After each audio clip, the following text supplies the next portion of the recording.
Hello વિદ્યાર્થી મિત્રો, આપણા રડની ઓફિશિયલ યુટ્યુબ ચેનલમાં આપનું સ્વાગત છે।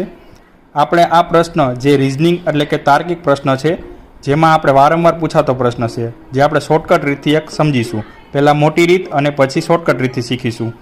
જો પ્રશ્ન જોઈએ, કોઈ એક હરોળમાં બંને બાજુથી તમારું સ્થાન 9મું છે, તો હરોળમાં કેટલા વ્યક્તિઓ હશે?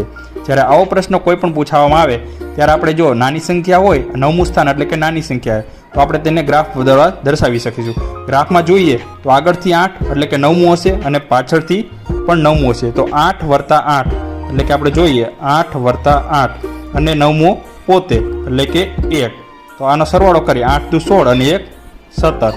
પરંતુ જો આપણે શોર્ટકટ રીતે સોલ્વ કરવું હોય તો આપણે શું કરીશું કે 9મું સ્થાન છે તો 9 દુ 18, 9 ગુણ્યા 2 તો થશે 18।